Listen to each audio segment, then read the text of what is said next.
Hi friends, मैं आकांक्षा शर्मा जी की वित्ताकांक्षा में आपका स्वागत करती हूँ। फ्रेंड्स, महिला सुपरवाइज़र तैयारी का हम मॉडल सेट करने वाले हैं। ये हमारा सेट 9 है। इसके पहले हम 8 सेट कर चुके हैं, नहीं देखे हैं देख लीजिएगा। बहुत ही शानदार, बहुत ही महत्वपूर्ण प्रश्नों का ये कलेक्शन है। बहुत ही शानदार ये मॉडल प्रश्न है। तो चलिए स्टार्ट करते हैं। पहला क्वेश्चन है, बाल श्रमिक प्रतिषेध व विनियमन जो अधिनियम आया था वो कब आया था? 1990 में, 1985 में, 1989 में या 1986 में? तो बाल श्रमिक जो प्रतिषेध अधिनियम आया था वो 1986 में आया था। बाल श्रमिक से संबंधित दो अनुच्छेद भी हैं, एक है अनुच्छेद 23 और एक है अनुच्छेद 24। अनुच्छेद 23 बालक के दुर्व्यापार पर रोक लगाता है कि कोई भी बच्चों को बलपूर्वक कहीं पे बेचेगा नहीं, शोषण नहीं करेगा। और 24 अनुच्छेद ये बताता है कि 14 वर्ष से कम उम्र के बच्चों को कारखानों में काम नहीं कराया जाएगा। तो बाल श्रमिक प्रतिषेध अधिनियम कब आया था? 1986 में आया था, याद रखिएगा। अगला क्वेश्चन है, भारत सरकार का जो आईएमएस एक्ट है उसका संबंध किससे है? देखो, आईएमएस एक्ट क्या होता है? आईएमएस एक्ट का मतलब होता है कि इन्फेंट मिल्क सब्सटीट्यूट। कोई भी माता अगर है और माता अगर बच्चे को दूध नहीं पिला पा रही, किसी कारण से माता बीमार हो गई, तो मार्केट में माता का विकल्प का एक जो डिब्बा आता है, बॉटल्स आती हैं, फूड्स आते हैं, है ना, तो फीडिंग्स बॉटल आती हैं, तो वो एक उसमें सही पोषण हो, उसमें कोई मिलावट ना हो, इसके लिए एक एक्ट बनाया गया है। जिसको हम बोलते हैं, ये आईएमएस एक्ट का फुल फॉर्म हो जाएगा infant milk substitute. Infant milk substitute मतलब ये बच्चों के ऊपरी आहार देने से संबंधित है। यह एक्ट कब आया था? ये एक्ट आया था 1992 में। भारत शासन के आईएमएस एक्ट का संबंध किससे है? तो डिब्बाबंद पूरक आहार और ऊपरी आहार से है। किससे है? डिब्बाबंद पूरक आहार और ऊपरी आहार से आईएमएस एक्ट का संबंध है। तो ये याद रखिएगा कि इसमें कोई मिलावट ना हो, इसके कारण ये एक्ट लाया गया था। अगला क्वेश्चन है, बच्चों की संख्या की दृष्टि से भारत का स्थान कौन सा है? तो भारत में दूसरे नंबर पर बच्चे हैं विश्व में। विश्व में दूसरे नंबर पर बच्चे हैं भारत में, सेकेंड नंबर पर। पहले नंबर पर कौन है? पहले नंबर पर चीन है और दूसरे नंबर पर कौन है? भारत है। अगला क्वेश्चन है, नाड़ी जो दर होती है, जो हमारे हाथों में जो ये इस प्रकार की जो नाड़ियाँ पाई जाती हैं जिससे हम पकड़ के उसको नापते हैं कि ये सही है या नहीं, तो ये किससे नापते हैं? केशिका से, धमनी से, तंत्रिका या सिरा से? तो नाड़ी दर को नापा जाता है धमनी से। किससे नापते हैं नाड़ी दर को? धमनी द्वारा नापा जाता है। अगला है, मानव भ्रूण का हृदय कब से स्पंदन करने लगता है? कब मतलब जो मानव भ्रूण का जो हार्ट है, बच्चा जब पेट में होता है तो कब से उसका हृदय जो होता है धड़कना स्टार्ट हो जाता है, स्पंदन करना? मानव का जो हृदय है वो कब से स्पंदन करना आरंभ कर देता है? तो ये कर देता है अपने परिवर्धन के चौथे सप्ताह में। कब से कर देता है? मतलब ये होने लगता है, धड़कने लगता है। कब से धड़कने लगता है? अपने परिवर्धन के चौथे सप्ताह से। कुछ लोगों में, कुछ महिलाओं में ये लेट भी हो जाता है, लेकिन इसका आरंभ जो है वो चौथे सप्ताह से हो जाता है। अगला है, माँ का दूध नवजन्म के लिए लगभग पूर्ण आहार प्रदान करता है, लेकिन इसमें डैश की कमी होती है। किसकी कमी होती है? देखो, कैल्शियम तो दूध में भरपूर होता है, पोटेशियम भी भरपूर होता है, मैग्नीशियम भी भरपूर होता है, लेकिन आयरन की कमी होती है। माँ का जो दूध होता है वो नवजन्म के लिए पूर्ण आहार प्रदान करता है, लेकिन उसमें किस चीज़ की कमी होती है? लेकिन उसमें आयरन की कमी होती है। महिलाओं को कितना आयरन डेली चाहिए है? तो महिलाओं को 40 मिलीग्राम आयरन डेली आवश्यकता होती है। इसके अलावा जो मैग्नीशियम है 385 मिलीग्राम डेली मैग्नीशियम आवश्यक होता है। और कैल्शियम जो है वो 1000 मिलीग्राम कैल्शियम पर डे आवश्यक होता है एक गर्भवती महिलाओं के लिए। गर्भवती महिला के लिए ये याद रखिएगा। एक गर्भवती महिला का जो वजन होता है, अगर महिला का औसत वजन 55 है तो गर्भवती महिला का वजन लगभग 10 किलो बढ़कर 65 किलो हो जाता है। तो प्लस 10 किलो वजन तो मान के ही चलिए आईसीएमआर रिपोर्ट के अनुसार गर्भवती महिला को। तो ये सारा इफेक्ट याद रखिएगा। किसकी कमी हो जाती है? आयरन की कमी हो जाती है। अगला है, प्रधानमंत्री मातृ वंदना योजना के तहत गर्भवती महिलाओं और स्तनपान कराने वाली महिलाओं को नगद प्रोत्साहन राशि कितनी दी जाती है? 5 2 3 7, तो 5,000 राशि दी जाती है पहले बच्चे के जन्म पर। ये टोटल 2 बच्चे के जन्म पर दी जाती है, मतलब पहले बच्चे के जन्म पर 5,000 रुपये दिए जाते हैं और दूसरे बच्चे के जन्म पर 6,000 रुपये दिए जाते हैं। ये 5,000 बच्चे जो होते हैं, जब पहले बच्चा होता है तो 5,000 रुपये 2 किस्तों में दिए जाते हैं, और दूसरे बच्चे की कंडीशन ये है कि लड़की ही होना चाहिए, और दूसरे बच्चे के जन्म पर 6,000 रुपये एक मुश्त दी जाती है, एक बार में ही पूरी राशि दी जाती है। कब आई थी ये योजना? 1 जनवरी 2017 में ये योजना आई थी। अगला है विकास व्यक्ति में नवीन विशेषताएं और योग्यताएं प्रस्फुटित करता है। ये किसने कहा था? तो विकास व्यक्ति में नई नई विशेषताएं लाता है और नई नई योग्यताएं प्रस्फुटित करता है। ये किसने कहा था? ये हरलॉक ने कहा था। किसने कहा था कि विकास व्यक्ति में नवीन विशेषताएं और योग्यताएं प्रस्फुटित करता है? ये हरलॉक ने कहा था। फ्रेंड्स, आपको जो हमारे नोट्स के साथ हमारा एक व्हाट्सएप और टेलीग्राम ग्रुप मिलता है, जहाँ हम डेली ऑनलाइन तैयारी करा रहे हैं, जहाँ डेली आपको एक टेस्ट ग्रुप मिलता है, जहाँ पर डेली आपके टेस्ट लिए जा रहे हैं, वहीं पर ही ये मैं ट्रिक द्वारा डेफिनेशन भी याद करवा रही हूँ। बहुत सारी डेफिनेशन मैंने आपको ट्रिक द्वारा याद भी करवा दी हैं और उनका टेस्ट भी ले लिया है। क्या इतनी सारी डेफिनेशन है, इसमें आप कंफ्यूज नहीं होगे अगर आपको ट्रिक से याद होंगी। हमारा मकसद ही ये है कि कोई टॉपिक अगर कठिन होता है तो उसको कैसे सरल बनाया जाए। ऐसी सारी डेफिनेशन आपको हम ट्रिक द्वारा याद कराएंगे। सारे अधिनियम की जो धाराएं हैं वो भी हम आपको ट्रिक द्वारा ही याद कराएंगे। अगला है किशोरावस्था एक नया जन्म है, इसमें उच्चतर और श्रेष्ठतर मानव विशेषताओं का जन्म होता है। यह किसने कहा था? तो ये कहा था स्टैनले हॉल ने। स्टैनले हॉल ने कहा था कि किशोरावस्था एक नया जन्म है और इसमें उच्चतर और श्रेष्ठतर मानव विशेषताओं का जन्म होता है। स्टैनले हॉल को किशोर मनोविज्ञान का जनक भी बोला जाता है। किशोर मनोविज्ञान का जनक भी किसको बोला जाता है? स्टैनले हॉल को बोला जाता है। किशोरावस्था क्या है? एक नया जन्म है, इसमें उच्चतर और श्रेष्ठतर मानव विशेषताओं का जन्म होता है। ऐसी डेफिनेशन ही बोल रही हूँ। ऐसी डेफिनेशन को हम बहुत सरल तरीके से ट्रिक द्वारा याद करवाते हैं ताकि आप भूलो नहीं। सारा का सारा ग्रुप में मटेरियल मिलता है। डेली आपको पीडीएफ भी मिल जाती है, हमारी यूट्यूब की पीडीएफ भी मिल जाती है। और हमने अभी एक नवाचार में एक इनोवेशन किया है। क्या किया है कि पहले हमारा जो पैकेज था 1499, उसी में ही हम 7 बुकलेट देते थे और उसी में ही हम ये व्हाट्सएप ग्रुप देते थे, उसी में ही हम टेलीग्राम ग्रुप देते थे। इनका कोई अलग से प्रावधान नहीं था। लेकिन अब हमने इसके लिए भी एक सॉल्यूशन निकाल दिया है कि जो लोग हमारी हार्ड कॉपी नहीं लेना चाहते, मतलब घर पे नोट्स नहीं मंगाना चाहते, केवल ऑनलाइन पढ़ना चाहते हैं, वो 599 में ऑनलाइन पढ़ सकते हैं। डेली टेस्ट दे सकते हैं, डेली पीडीएफ दे सकते हैं। जो हमारा 11,001 प्रश्नों का प्रश्न बैंक बन रहा है, जिसको पढ़ के कोई भी सुपरवाइज़र निकाल सकता है, वो भी आपको वहाँ पे निःशुल्क दिया जाएगा। किशोरावस्था आदर्शों की अवस्था है, सिद्धांतों के निर्माण की अवस्था है, साथ ही जीवन का समन्वय समायोजन है। यह परिभाषा किसने दी थी? ये परिभाषा जीन पियाजे ने दी थी। पियाजे ने क्या कहा है कि किशोरावस्था में ही आदर्शों का निर्माण होता है, सिद्धांतों का निर्माण होता है और जीवन का समायोजन। ये सारा का सारा कब होता है? ये किशोरावस्था में ही होता है। ये किसने बोला है? ये जीन पियाजे ने बोला है। अगला है मानसिक विकास का संबंध नहीं है। देखो, मानसिक विकास तर्क और निर्णय से तो संबंध होता है, स्मृति के विकास से भी मानसिक विकास संबंध होता है, अवबोध से भी होता है, शिक्षार्थी के वजन एवं ऊंचाई से, मतलब जो शिक्षा को जो अर्जित करता है उसके वजन और ऊंचाई से मानसिक विकास का संबंध नहीं होता। तो पहला इसका आंसर हो जाएगा राइट, बाकी सब आंसर रॉन्ग हो जाएंगे। अगला है निम्न में से वंशक्रम संबंधी नियम कौन सा है? देखो, प्रयासों का नियम, सीखने का नियम और स्वास्थ्य का नियम, ये तो वंशक्रम से संबंधित नहीं है। किसी का पिता ज़्यादा सीखता होगा तो ज़रूरी नहीं है कि उसके बच्चे की भी लर्निंग स्किल उतनी ही अच्छी होंगी। कोई पुत्र बहुत ज़्यादा प्रयास करता होगा तो ज़रूरी नहीं उसका पिता भी बहुत ज़्यादा हर चीज़ में प्रयास करता होगा। तो प्रयास, त्रुटि, सीखना, ये स्वास्थ्य, ये नियम वंशानुक्रम का नहीं है। हाँ, लेकिन समानता का जो नियम होता है कि अगर दो बच्चे जो होते हैं, 2 भाई बहन जो होते हैं, वो एक दूसरे से समान होते हैं, पिता पुत्र समान होते हैं, माता पुत्री समान होती है, ये सारी जो स्थिति समानता का नियम है, ये वंशक्रम संबंधी नियम है। बाकी का कोई वंशक्रम संबंधी नियम नहीं है। अगला है वृद्धि एवं विकास में क्या संबंध है? एक दूसरे के विरोधी हैं, एक दूसरे के समान है, एक दूसरे के पूरक हैं या उपरोक्त सभी? तो वृद्धि और विकास में ये संबंध है कि ये एक दूसरे के पूरक हैं। क्या है? वृद्धि और विकास एक दूसरे के पूरक हैं।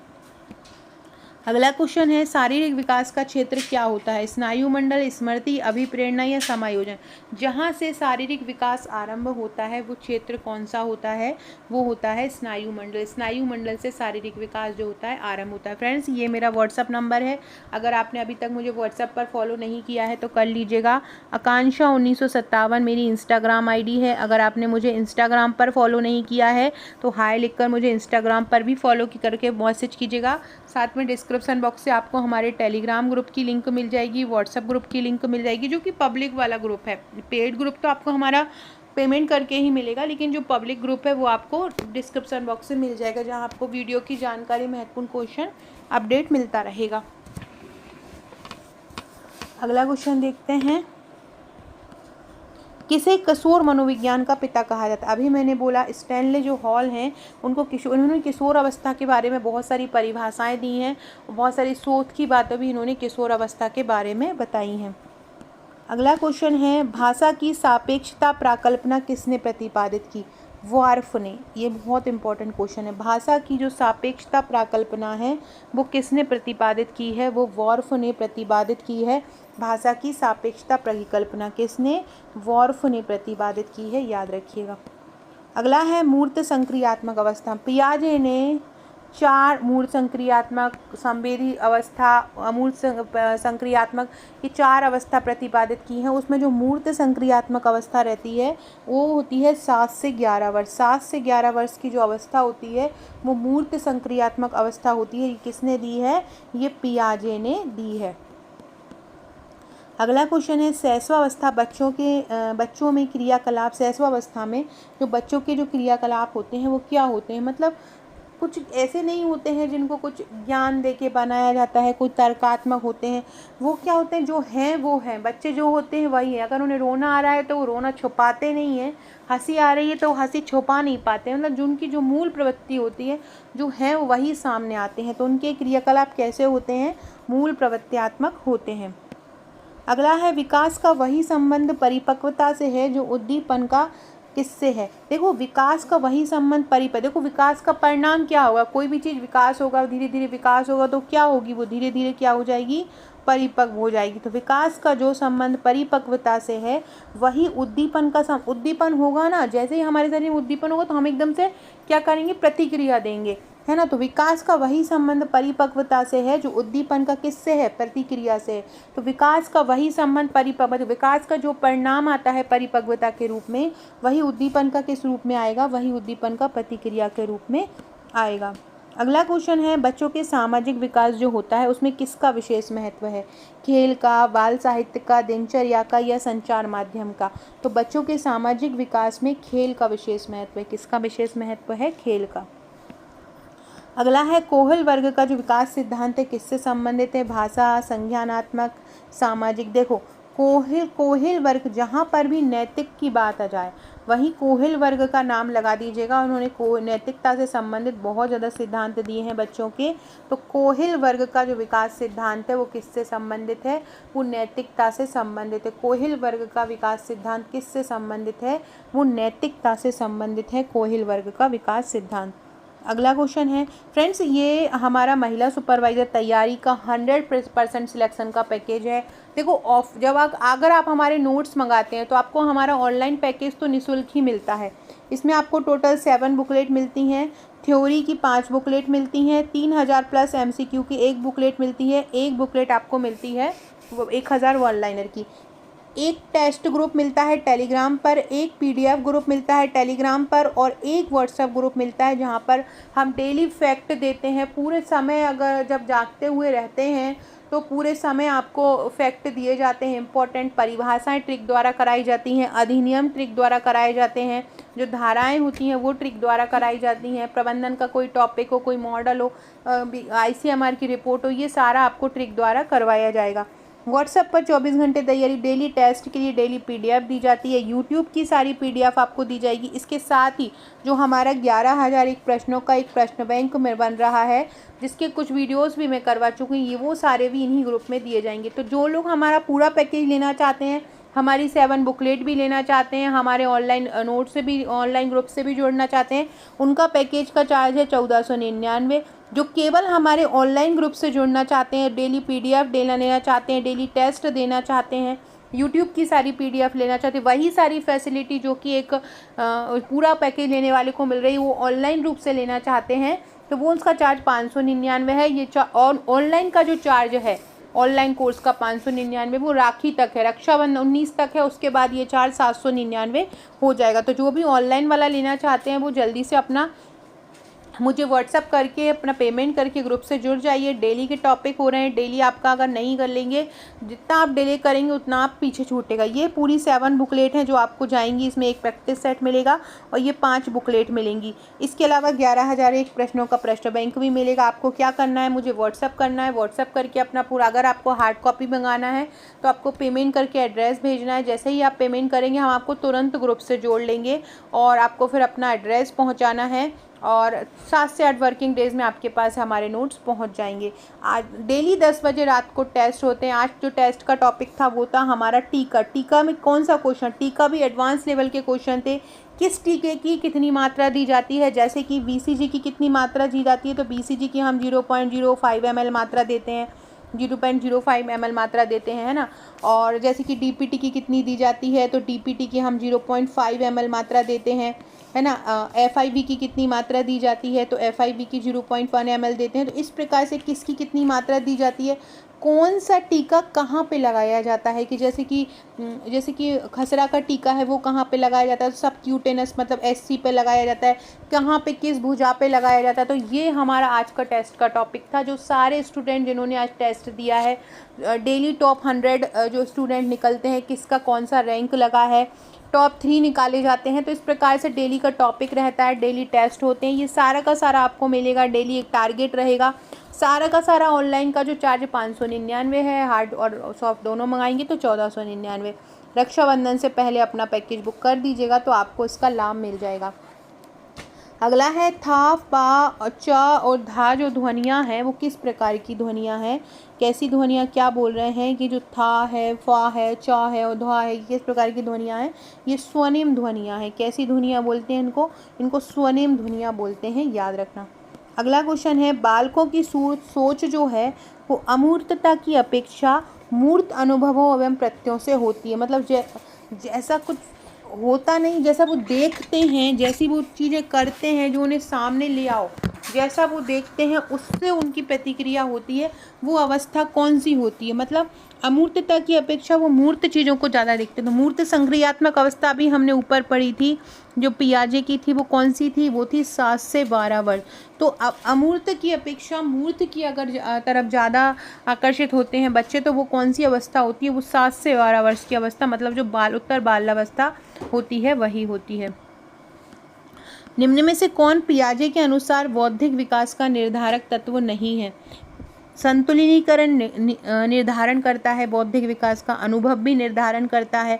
जो सामाजिक संचरण है वो बौद्धिक विकास का कोई निर्धारक तत्व नहीं है कि ये जरूरी सामाजिक, अगर आप मिलोगे जुलोगे वही तभी आपका बौद्धिक विकास होगा, ये कोई निर्धारक तत्व ऐसा नहीं है। तो पहला इसका आंसर हो जाएगा। अगला है, जो बार्थोलिन ग्रंथि है उसका काम क्या है, योनि का स्नेहन, वसायुक्त द्रव का स्नाव करना, गर्भा से ग्रीवा का स्नेहन, या उपरोक्त में से एक से अधिक। तो बार्थोलिन जो ग्रंथि होती है योनि में पाई जाती है, योनि के प्रति स्नेहन का काम ये करती है। योनि के प्रति क्या करती है, ये स्नेहन का काम करती है। कौन सी ग्रंथि, बार्थोलिन ग्रंथि। इस प्रकार की ग्रंथि वाले क्वेश्चन पूछे जाते हैं तो इसको बारे में पढ़ लो। योनि के प्रवेश द्वार को स्नेहन प्रदान करके, स्नेहन मतलब एक जगह प्रदान करके, एक सॉफ्टली रास्ता प्रदान करके बार्थोलिन ग्रंथि से निकलने वाला द्रव शुक्राणु के संचलन को सुगम करने में सहायता करता है, ताकि जो योनि है उसमें शुक्राणु प्रवेश कर पाएँ, जिससे निषेचन की प्रक्रिया में सहायता होती है। योनि के प्रवेश द्वार को स्नेहन प्रदान करके बार्थोलिन ग्रंथियों से निकलने वाला द्रव शुक्राणु के संचलन को सुगम करने में सहायता करता है, जिससे कि निषेचन की प्रक्रिया में क्या होती है, हेल्प मिलती है, या निषेचन की प्रक्रिया में सहायता होती है। अगला है, गर्भा से नलिका के किस भाग में निषेचन की क्रिया होती है। गर्भा से नलिका का ऐसा कौन सा भाग है जिसमें निषेचन की क्रिया होती है, इरेस्थमस, एम्पुला, इंट्रामुरल भाग या उपरोक्त में से एक से अधिक। तो ये होती है एम्पुला में। गर्भाशय नलिका का, गर्भाशय जो नलिका होती है उसमें एक एम्पुला नामक एक भाग होता है गर्भाशय नलिका में, उसी में निषेचन की प्रक्रिया होती है। किस में होती है? गर्भाशय नलिका के किस भाग में होती है? एम्पुला नामक एक भाग होता है, उसमें निषेचन की प्रक्रिया होती है गर्भाशय नलिका के कौन से भाग में? एम्पुला नामक भाग में। एम्पुला डिंबवाहिनी नलिका की लंबाई के लगभग आधे हिस्से में इस्थमस गर्भाशय के निकट और इनफंडिबुलम के बीच स्थित होता है। इनफंडिबुलम क्या होता है? अंडाशय के सबसे नज़दीक एक फनल जैसा सिरा होता है, और इस्थमस क्या होता है? ये गर्भाशय के निकट होता है। तो एम्बुला क्या होता है? डिंबवाहिनी नलिका की लंबाई के आधे हिस्सा जो होता है उसमें इस्थमस और इनफंडिबुलम के बीच स्थित होता है। यहीं पर ही गर्भाशय नलिका के इसी एम्पुला वाले भाग में जो इन दोनों के बीच स्थित होता है, उसी में ही निषेचन की क्रिया होती है। गर्भाशय की किस अवधि में माता को भ्रूण की पहली हलचल महसूस होती है? गर्भाशय की किस अवधि में, कब लगता है माता को एकदम से हलचल होने लगती है कि हाँ मेरे पेट में कोई गति हो रही है, हाँ मेरे पेट में कोई मूवमेंट हो रहा है? ये गर्भकाल की किस अवधि में माता को होता है? 10 से 12 सप्ताह, 12 से 16 सप्ताह, 16 से 18 सप्ताह या 18 से 22 सप्ताह। तो 18 से जो 22 सप्ताह की अवधि है, 18 से 22 सप्ताह का जो अवधि है, इस अवधि में माता को लगने लगता है कि हाँ मेरे पेट में कुछ है, मतलब उसको एक हलचल टाइप से होने लगती है। किस अवस्था में होने लगती है? 18 से 22 सप्ताह में होने लगती है। इसके बारे में पढ़ लेते हैं। भ्रूण की हलचल आमतौर पर माँ को गर्भावस्था के 18 से 22 सप्ताह के आसपास आरंभ होती है, जिसे अक्सर क्विकनिंग भी कहा जाता है। ये भी आपसे पूछ सकते हैं कि क्विकनिंग क्या होता है। तो 18 से 22 सप्ताह के बीच माता के शरीर में होने वाली हलचल को क्विकनिंग कहा जाता है। यह वह समय होता है जब माँ को शिशु की हलचल महसूस होने लगती है, जो शिशु की विकास और सेहत के लिए महत्वपूर्ण संकेत होता है। तो क्या हो, किसे कहा जाता है? क्विकनिंग। 18 से 22 सप्ताह के बीच भ्रूण की हलचल को क्विकनिंग कहा जाता है। अगला है गर्भावस्था में भ्रूण शब्द का प्रयोग कब किया जाता है? गर्भावस्था में कौन सी ऐसी स्थिति आती है जब भ्रूण शब्द का प्रयोग किया जाता है? 0 से 2 सप्ताह तक, 0 से 4 सप्ताह तक, 2 से 8 सप्ताह तक या 9 सप्ताह के बाद। तो गर्भावस्था में जो भ्रूण शब्द का प्रयोग किया जाता है वो 9 सप्ताह के बाद किया जाता है। कब किया जाता है? गर्भावस्था में भ्रूण शब्द का प्रयोग 9 सप्ताह के बाद किया जाता है। गर्भावस्था में भ्रूण शब्द का प्रयोग याद रखना 9 सप्ताह के बाद। इसके बारे में पढ़ लेते हैं। गर्भावस्था के 10वें सप्ताह के अंत में भ्रूणीय अवधि समाप्त होने के बाद 9वें सप्ताह के बाद बच्चा को भ्रूण कहा जाता है, और जो 10वें सप्ताह के अंत में जो भ्रूणीय अवधि समाप्त होती है तो भ्रूण को भ्रूण माना जाता है। ये एक भ्रूण एक विकासोन्मुख शिशु है, मतलब जिसमें विकास हो रहा है, विकास की ओर उन्मुख शिशु होता है। और ये गर्भावस्था के 11वें, भ्रूण में विकास कब से शुरू होता है? 11वें सप्ताह से शुरू होता है। भ्रूणीय जो अवधि है शरीर के महत्वपूर्ण तथ्यों के गठन से संबंधित है। जैसे 9 सप्ताह के गर्भ में जो शिशु होता है, एक चेरी जो फल होता है ना, उसका आकार का होता है। 9 सप्ताह का जब माता का गर्भ 9 सप्ताह का हो जाता है तो शिशु क्या आकार का होता है? वो चेरी एक फल होता है, उसके आकार का हो जाता है। 9 सप्ताह के भ्रूण का माप लगभग 9 इंच और वजन लगभग 7 औंस होता है, और उसकी वृद्धि जो होती है धीरे धीरे गति प्राप्त करती है। सिर अब एक शिशु जैसा दिखता है, हालांकि यह शरीर के बाकी हिस्सों की तुलना में बड़ा होता है। कब? 9 सप्ताह में। चेहरे की विशेषताएं अधिक स्पष्ट होती हैं, बाहा और मध्य कांड भी आकार ले लेते हैं, लेकिन शिशु जो होते हैं 24 सप्ताह तक सुन नहीं सकते। आपसे पूछेंगे कि शिशु जो है वो सुनना कब से आरंभ करता है? तो 24 सप्ताह के बाद ही शिशु सुनना आरंभ करेगा। 24 सप्ताह तक तो शिशु नहीं सुन सकते हैं, ये याद रखिएगा। अगला जो क्वेश्चन है अब हम नेक्स्ट वीडियो में पढ़ेंगे। फ्रेंड्स, वीडियो अच्छा लगा हो तो लाइक शेयर सब्सक्राइब जरूर कीजिएगा और वीडियो को शेयर कीजिएगा। Okay friends, thank you.